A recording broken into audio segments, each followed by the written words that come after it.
Bonjour Vanessa Maslia, bienvenue. Bonjour Thomas. Vous êtes vice-présidente marketing branding chez Vestiaire Collectif, plateforme de seconde main. Peut-être il faut présenter l'entreprise. Elle a été créée quand, dans quel but? C'est une entreprise française, européenne?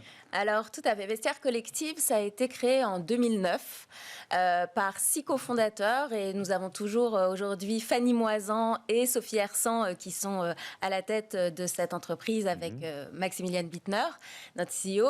Et l'idée de départ, c'était de se rendre compte que finalement, dans notre garde-robe, on ne porte que 20 à 30% de nos pièces. Ouais.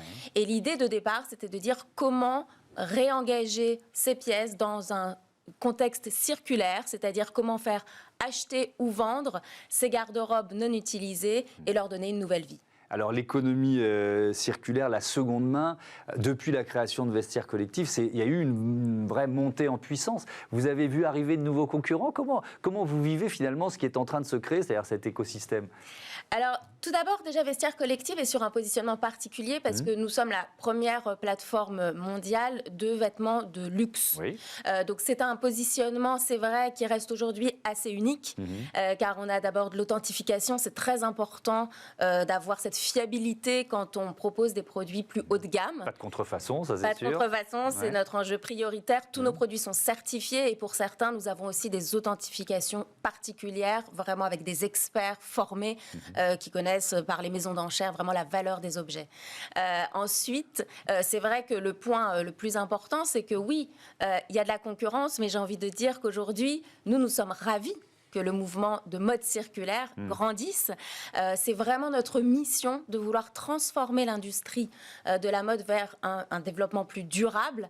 Et donc, nous sommes aussi très contents de voir que beaucoup d'initiatives se font. Oui. Alors, vous êtes partenaire des grandes marques de mode, de luxe. On se pose beaucoup de questions. C'est la Fashion Week qui vient de passer par Paris. Est-ce que ça a encore du sens, ces grands rendez-vous mondiaux où tout le monde prend l'avion, etc. Vous voyez ce que je veux dire? Le bilan carbone, il n'est pas très bon d'une Fashion Week, quoi. Alors, vous posez une très bonne question, Thomas, parce qu'on vient également de monter un programme qu'on appelle Collective for Change, où on essaye de se poser justement les questions avec nos influenceurs, activistes, avec aussi des fondations comme Slow Factory sur ces grandes questions. Et on vient de traiter le point de, finalement, c'est quoi l'avenir de la Fashion Week? Ouais. Nous, le point de départ, c'est qu'effectivement, nous faisons de la mode et donc on a aussi à cœur que la mode de première main continue d'inspirer, c'est certain.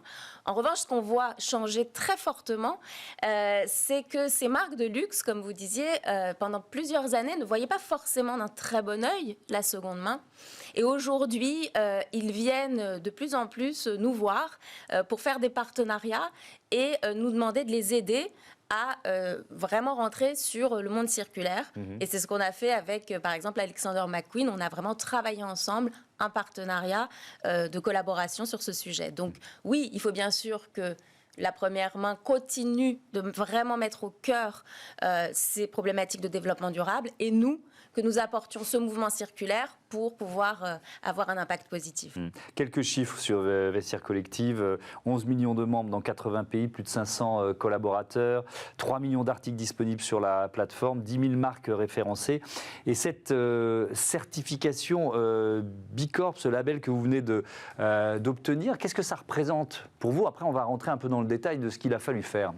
Alors peut-être juste pour expliquer aux gens ce qu'est B Corp. Oui. Tout d'abord, B Corp, c'est 3 choses. C'est un label, donc une certification qui va évaluer l'impact environnemental, économique et social d'une entreprise. C'est quelque chose de très sérieux. C'est plus de 300 questions auxquelles il faut répondre et ce sont des questions très approfondies qu'il faut justifier. Donc on passe vraiment au crible tout 5 en fait, dimensions d'une entreprise. Oui, ça prend du temps. Ça prend du temps. La deuxième chose aussi, c'est qu'on parle beaucoup de la certification B Corp, on y reviendra, on l'a obtenue, on est très fiers. Mais c'est aussi un outil de mesure, c'est-à-dire que B Corp propose à toutes les entreprises qui ne veulent pas forcément accéder à la certification de pouvoir évaluer son impact et regarder les points qu'on a dans chacune des dimensions afin de piloter sa feuille de route. Trouver les leviers de progression. Trouver les leviers de progression. Là où on ne sait pas encore répondre, ça veut dire qu'il faut se poser les questions. Là où on a besoin d'engager la direction pour pouvoir avoir un impact. Donc c'est très important.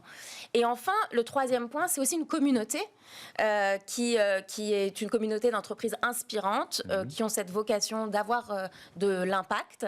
Et c'est par exemple, Bicorp, c'est à peu près 4000 entreprises certifiées dans le monde, mais en France, c'est seulement 150 entreprises. Donc on est très fiers d'avoir été la première plateforme de revente et la première licorne aussi de mode à pouvoir avoir cette certification. Oui. Ça a demandé des efforts parce que vous l'avez expliqué, c'est un questionnaire, on répond à des questions, mais est-ce qu'il faut engager déjà une mutation et certaines transitions pour pouvoir l'obtenir, le label? C'est exactement ça. C'est qu'en fait, Bicorp, c'est vraiment un projet d'entreprise. Et on a une équipe, effectivement, de développement durable qui a commencé par engager la direction générale, de façon après à engager tout le reste de l'entreprise. Mais il y avait vraiment le besoin d'avoir un changement profond de certaines dimensions pour pouvoir fonctionner. Donc oui, c'est avant tout c'est pas simplement, j'ai envie de dire, une notion marketing, et pourquoi moi je viens du marketing, c'est pas une notion de communication, c'est vraiment aller très en profondeur, regarder au niveau social, diversité, inclusion, au niveau de la gouvernance, qu'est-ce qu'il faut que nos dirigeants fassent pour vraiment aller dans ce niveau-là, et aussi au niveau de l'ensemble de l'environnement et de notre feuille de route pour voir si tout fonctionne bien. La question de la maltraitance animale, il y a une loi qui est en train d'être examinée au Sénat en ce moment. Le patron de Kering, ce week-end, a annoncé sur France 2 qu'il décidait de ne plus vendre du tout de fourrure. C'est quand même une décision majeure.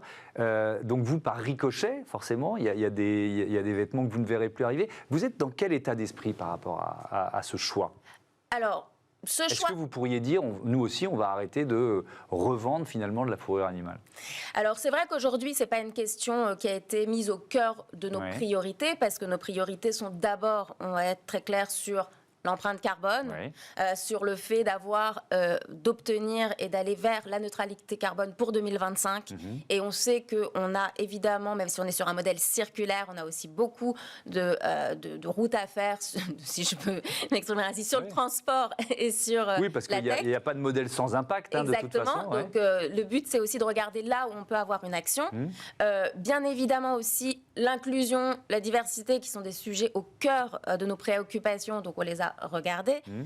Et bien évidemment, on regardera aussi de très près les prochains sujets, celui que vous citez en étant un. Parce que quand un géant comme Kering se lance, on peut imaginer que ça va emporter le secteur. Pour favoriser les bonnes pratiques, vous avez lancé le badge Fashion Activist. C'est quoi? Alors en fait, Fashion Activist, c'est quoi? Pour revenir sur notre modèle en fait économique, on sait que la seconde main a vraiment aujourd'hui une vraie valeur d'impact positif sur le développement durable. Très simplement, quand on achète un vêtement en seconde main, on prolonge sa vie de 2 ans environ. Et paradoxalement, on sait qu'en termes de production aujourd'hui, une étude d'Hélène MacArthur nous dit qu'on produit 2 fois plus de vêtements qu'on porte 2 fois moins longtemps.